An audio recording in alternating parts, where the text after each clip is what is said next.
BJP की washing machine बहुत तेजी से काम कर रही है। वो न सिर्फ अपने साथ जुड़ने वाले लोगों के दाग धोती है, बल्कि बीजेपी के साथ जुड़े हुए संगठन या जो दल हैं उनके साथ जुड़ने वाले लोगों के भी दाग को मिटा देती है।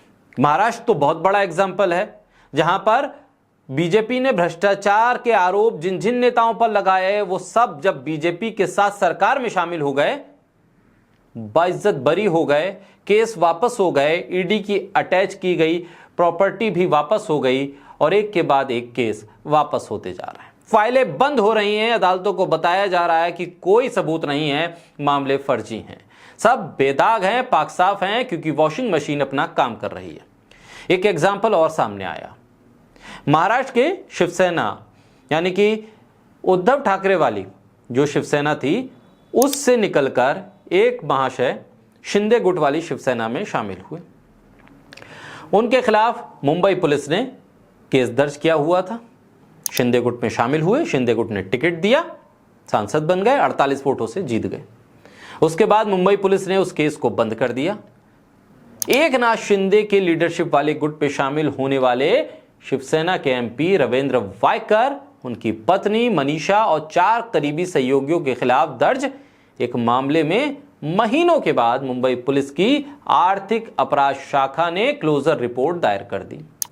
10 मार्च को रविंद्र वायकर, जिन्हें शिवसेना उद्धव ठाकरे का बहुत करीबी माना जाता था, एकनाथ शिंदे के साथ आ गए, उनकी वाली शिवसेना में शामिल हो गए। इससे पहले फरवरी के आखिरी हफ्ते में बीएमसी ने सुप्रीम कोर्ट को बताया था कि 5 सितारा होटल के निर्माण की अनुमति रद्द करने के फैसले पर पुनर्विचार किया जा रहा है। दिलचस्प बात यह है कि लोकसभा चुनाव के बीच में वायकर ने कहा था कि मैं पहले से ही दबाव में था, लेकिन यह तब और बढ़ गया जब मेरी पत्नी का नाम भी कानूनी मामले में आ गया।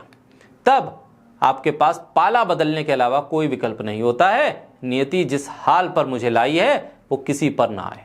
इसके बाद रविंद्र वायकर लोकसभा चुनाव भी लड़े, मुंबई उत्तर पश्चिम से जीते, मात्र 48 वोटों से अमोल कीर्तिकर को हराया। देश में सबसे कम अंतर की जीत उनके नाम दर्ज हुई।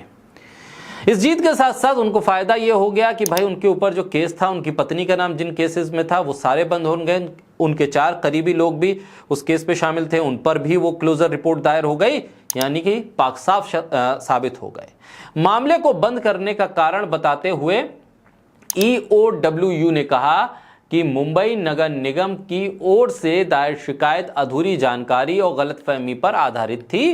दरअसल बीएमसी के साथ समझौते का उल्लंघन कर जोगेश्वरी में एक लग्जरी होटल के निर्माण के बारे में मौजूदा सांसद के खिलाफ जांच की जा रही थी।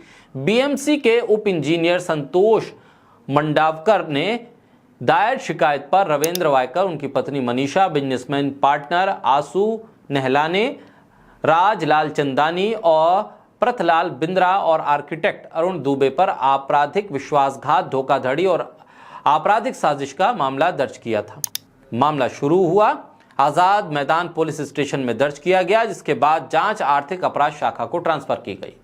एफआईआर के मुताबिक जोगेश्वरी में प्लॉट पर खेल सुविधा चलाने की अनुमति मिलने के बाद वायकर ने बीएमसी के साथ एक करार किया। यह अनुमति तब दी गई थी जब महाविकास अघाड़ी सत्ता में थी। 2023 की शुरुआत में एक सार्वजनिक पार्क के लिए आरक्षित जमीन के एक प्लॉट का इस्तेमाल होटल के निर्माण के लिए करने पर नोटिस जारी किया गया था।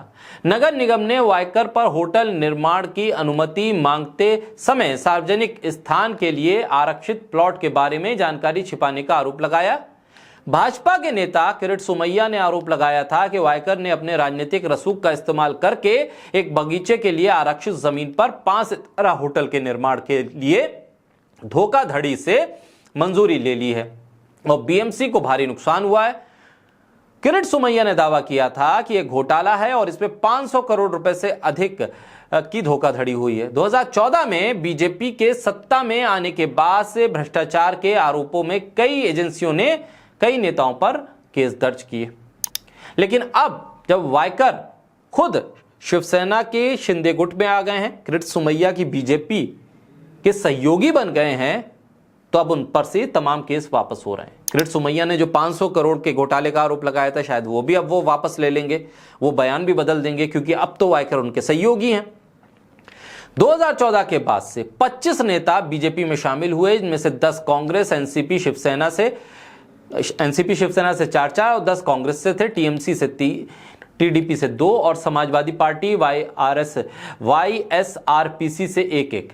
इनमें से 23 मामलों में जो केस थे वो बंद कर दिए गए और कुछ को राहत दे दी गई, कुछ के क्लोजर रिपोर्ट लग गई।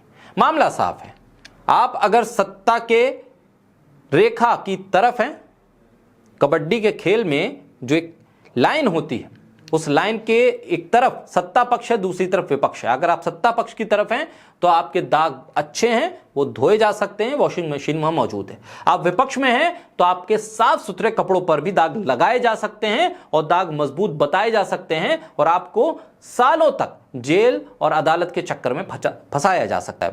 बहरहाल अब वायकर 48 वोटों से सांसद बने, उधर दूसरी खुशी उनको मिल गई, तमाम केस उनके अब बंद किए जा रहे हैं।